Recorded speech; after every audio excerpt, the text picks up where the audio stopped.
In a move that I actually agree with, the Chicago Bulls signed DJ Stewart to a two-way deal. We're going to talk about it all and more, why they happened, why it is the right decision.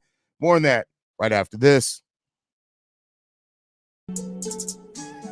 You are now tuned in to Chicago Bulls Central, your number one place for all Chicago Bulls news and content.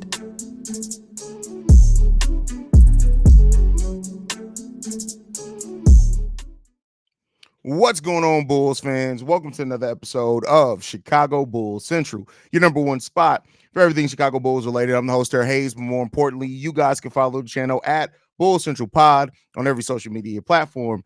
The daily episode is currently uploading, and in that episode, I talked about the Bulls possibly signing DJ Stewart. So strike that from the record. Well, now we have the official confirmation. The Chicago Bulls have officially now signed DJ Stewart to a two-way contract. And this, just when it comes down to the basketball aspect of it, this makes a whole hell of a lot of sense for the Chicago Bulls. DJ Stewart really stood out in that G League team. On that Summer League team. Outside of course, Modest Bucilis, Adama Sanogo, and Julian Phillips. DJ Stewart was right there with them as far as the production, things like that. And he outplayed players that have been on two-way contracts, like a Henry Drell, Andrew Funk.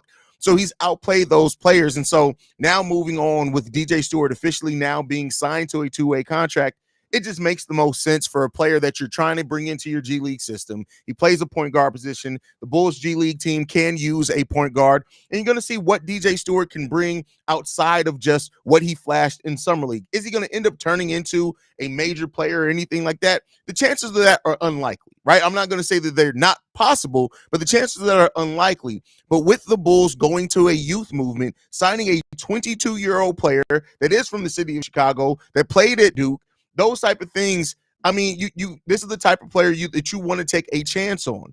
In his one season at Duke, he averaged 13 points per game, over a steal, 2.4 assists. He shot the ball 42% from the field and 34% from three-point range. Not a great collegiate career or anything like that, but he was productive. And then when you look at his production this year for the Windy City Bulls, which is the most important thing, he averaged in 5 Summer League games 17.4 points per game on 47% shooting from the field, 40% shooting from three, and 6.4 assists.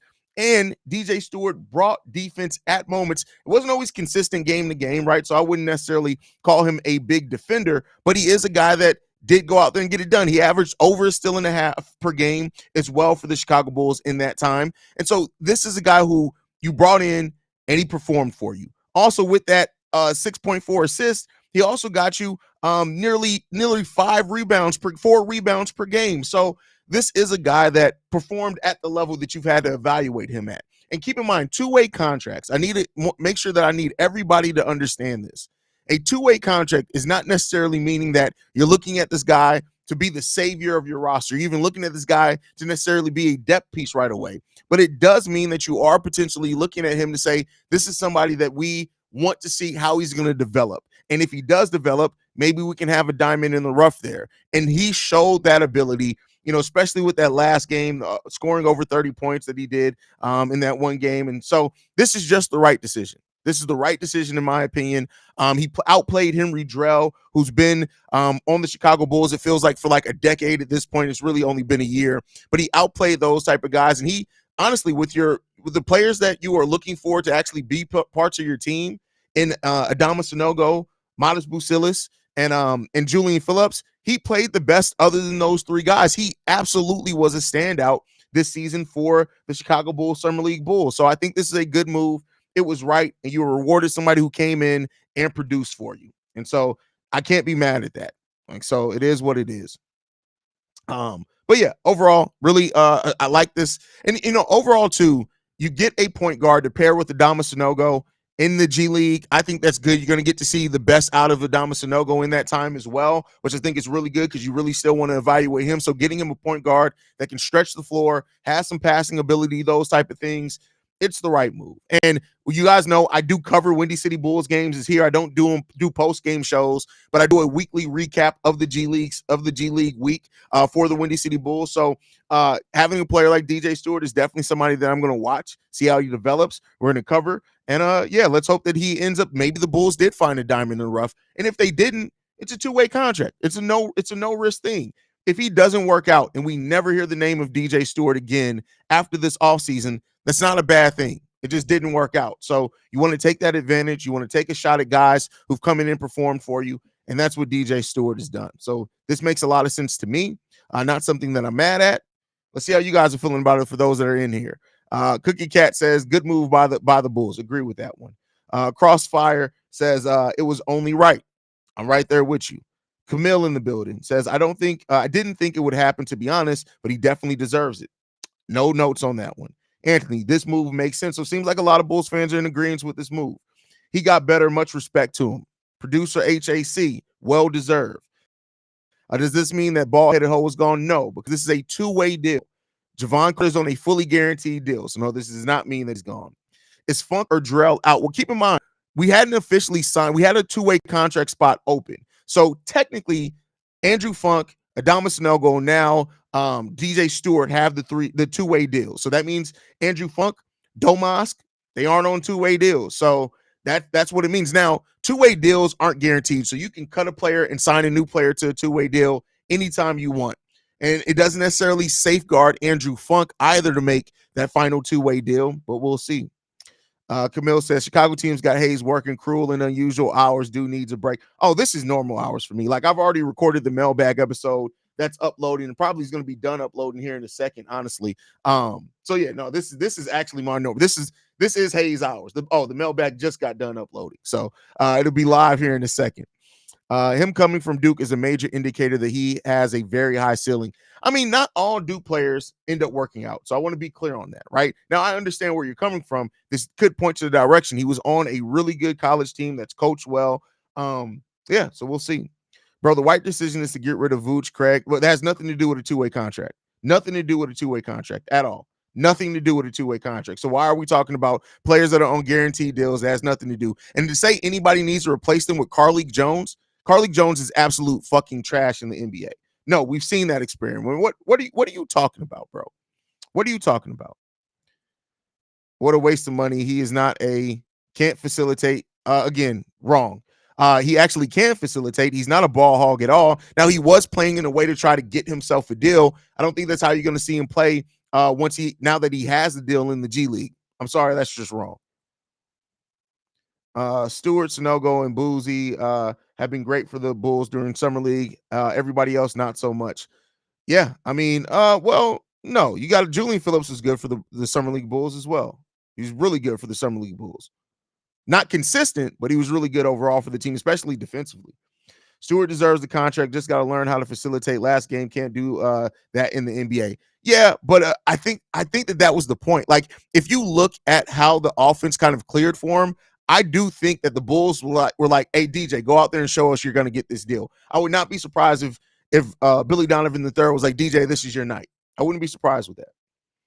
Love it. Was one pick out before Summer League aside from the big three. Him and Sanogo, two-man game in the Windy City Bulls is going to be lit. Yeah. Shout out to C-Red UK. I don't know when's the last time I saw them in my chat because they be over there supporting CHGO, but don't be showing me no love. No, I'm just playing. Those are my guys over there. C-Red UK is one of the best Chicago Bulls podcasts that you can listen to, period. And that's just not because they're my people. They're really good guys on top of all of that. Really, really good human beings.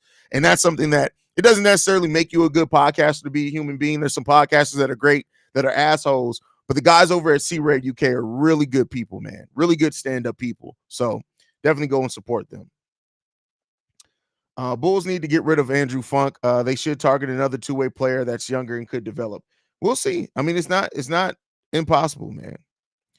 DJ's Bulls Summer League all-time assists per game leader, not a ball hog. Exactly. If the Bulls didn't sign DJ, someone would have for sure. And they probably felt that way. And they probably wanted to learn from the Javon Freeman Liberty thing. Like, they thought they were trying to wait. They had to give the two-way contract to Batum because they needed to bring him over, and they were going to try to create something to get him signed, and he didn't want to wait. And that's fine. He was not wrong for not wanting to wait on the deal. But they went ahead and got Stewart, and I feel like that's the right decision there. That's definitely the right decision. So overall, really good signing. I like this for what it is, right? I'm not saying that this all of a sudden saves the Chicago Bulls, but for what this signing is, I like this signing a lot. It's just a simple signing by the Chicago Bulls, man. Great things here, man. C-Ray says, always listen to my man. Appreciate. Oh, bro, I just had to throw some fun to you. Like, please don't let that make you think it's anything other than me just having some fun with somebody that I mutually respect and I feel are really good people, man. You guys are really damn good people, and that's something that I appreciate about you guys so much, man. I can't stress that enough, and that's why I keep saying it. I probably repeated like 15 times. You guys are really good people, man. I look forward to being able to record with you guys again too.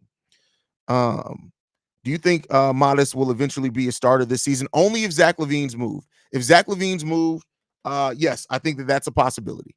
If he's moved. If he's not moved, I don't know for sure. I wouldn't bet on it because I think that you're going to start Zach LaVine because you're going to want to try to get him those opportunities to up his value. But I think if Zach LaVine is moved, I do think that not Matas. I'm trying to get right on pronouncing it. That Modest gets a opportunity to start. I definitely think that would probably be the case there. So let's hope so. Like, and at the end of the day, I just want what's best for the team, man.